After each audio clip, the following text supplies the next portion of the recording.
आप सनातन धर्म और इस्लाम के बारे में क्या राय रखते हैं? बिस्मिल्लाहिर्रहमानिर्रहीम। अस्सलाम वालेकुम वरहमतुल्लाहि वबरकातुहू। सैयद साहब, जैसा कि आप जानते हैं कि मैं अक्सर इस चीज पर चर्चा करता रहता हूं कि सनातन और इस्लाम धर्म एक ही है। दरअसल हम लोगों के अंदर धर्म को लेके अलग अलग अवधारणाएं पाई जाती हैं, क्योंकि अल्प ज्ञान होने की वजह से हम लोग धर्म के उस मर्म को नहीं समझते जो उसका सार है। दरअसल अक्सर सनातन धर्म की आपने बात की तो हम लोग सनातन धर्म को हिंदू धर्म से ही समझते हैं कि वो हिंदू धर्म है। दरअसल सबसे पहले तो मैं आपको बताता हूँ, हिंदू नाम का कोई धर्म नहीं है इस पृथ्वी पर। हिंदू नाम का जो है धर्म है वो दरअसल धर्म नहीं बल्कि एक भौगोलिक और ज्योग्राफिकल लोकेशन को इंडिकेट करती है कि जो इस क्षेत्र में रहते हैं वो वहां के वासी हिंदुस्तानी कहलाते हैं। यानी जो हिंदुस्तान में रहेगा वो हिंदुस्तानी कहलाएगा या हिंदू कहलाएगा। मसलन जैसे आप कोई पाकिस्तान का रहने वाला हो तो वो पाकिस्तानी कहलाता है, अमेरिका का रहने वाला हो तो अमेरिकन कहलाता है, जापान का रहने वाला हो तो जापानी कहलाता है, अरब का रहने वाला हो तो अरबी कहलाता है। ठीक इसी तरीके से हिंदुस्तान का रहने वाला हिंदू कहलाता है।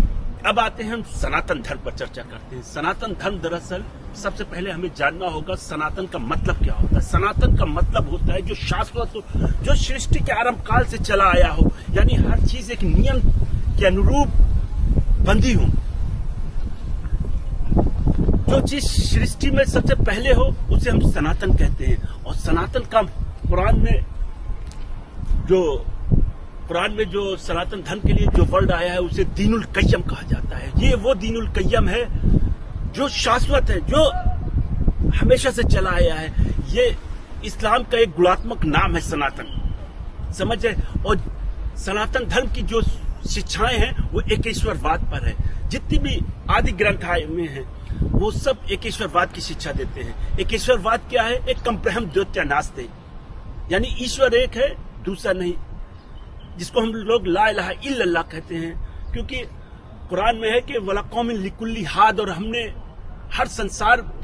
संसार के अंदर, इस संसार में हर समुदाय में अपना हादी, अपना संदेश वाहक भेजा।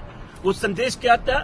एक कंब्रह्म द्वितीय नास्ते, ईश्वर एक है दूसरा नहीं है जरा भी नहीं है।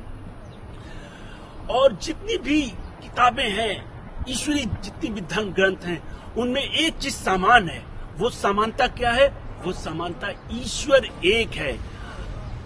और आज भी जितनी भी पुरानी आदि ग्रंथ हैं, चाहे वो वेद हो, चाहे वो जबूर हो, चाहे वो तौरात हो, चाहे वो इंजील है, उनमें जो चर्चा की गई है वो एक होने के साथ साथ आज भी उन किताबों के अंदर तौहीद को मिटाया नहीं गया।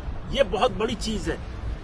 तौहीद आज भी उसमें, एकेश्वरवाद, वननेस गॉड आज भी उनमें बरकरार है।